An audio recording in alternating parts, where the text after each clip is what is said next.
Darwin is the capital of the Northern Territory, in a place Australians like to call the top end. Situated at the edge of the Timor Sea, the city is closer to Bali than Australia's other major capitals.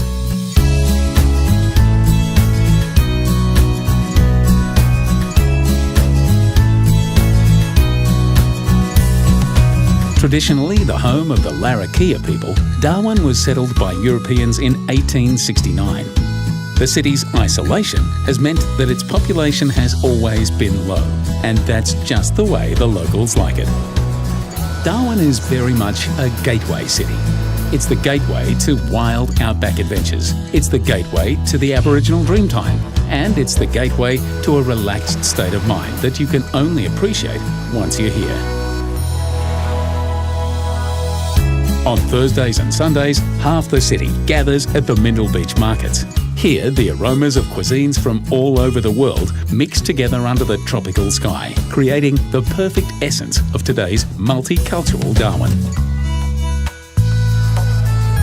At sunset, head down to the beach for the best show in town as the sun dips into the Arafura Sea. Then catch a double feature under the stars at another local institution, the Deck Chair Cinema. But life here hasn't always been this easygoing. During the Second World War, Japanese warplanes dropped more bombs on Darwin than on Pearl Harbor. You can learn more about those dark days and about the city's ongoing military significance at the Defence of Darwin Experience and the Australian Aviation Heritage Centre. At the Darwin Museum and Art Gallery, learn how Darwin was tragically flattened again in 1974, this time by Mother Nature. The museum and art gallery is also the perfect introduction into local cultures and the territory's unique natural environment. While you're here, say hello to Sweetheart, a rogue croc that developed a taste for small aluminium boats before he was finally caught.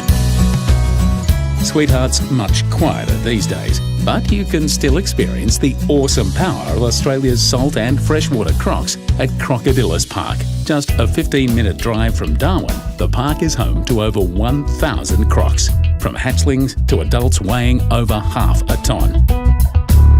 But to get close, real close, make tracks to Crocosaurus Cove, right in the heart of the city.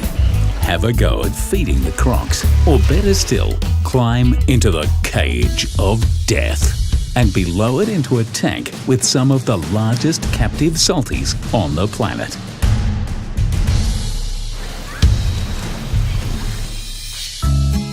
Of course, seeing crocs in captivity is just a little top-end taster. For the best holiday snaps of all, hit the road to adventure. There's over 60 national parks in the Northern Territory, 20 in the Darwin region alone. If you ask a local for their favourite, chances are they'll quietly point you in the direction of Litchfield National Park. Just an hour and a half from Darwin, Litchfield is set around a sandstone plateau, crisscrossed by deep, narrow gorges, filled with monsoon forests and croc-free swimming holes. On your way into the park, stop to check out the magnetic and cathedral termite mounds. And when it's time to cool off, immerse yourself in the pure, refreshing waters of Bewley Rockhole, a series of pools which cascade down the hillside to spectacular Florence Falls.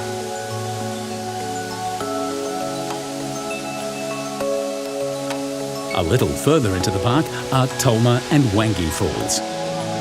Step into the primordial waters and let your worries float away.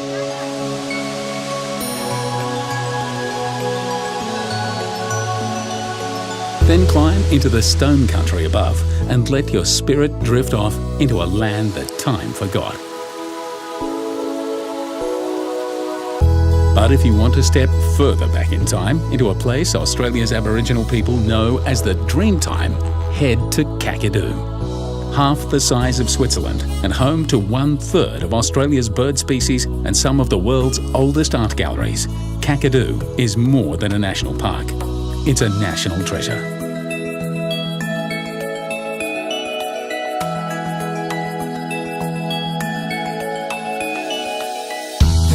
Whether you've explored the outback for a few days or a few months, there comes a time when everyone begins to long for the creature comforts of the city. And this is where Darwin comes into its own. It's the perfect gateway back into the world. And not just any world, but the way the world should be. Big-hearted, relaxed, and forever connected to the rhythms of nature and the human spirit.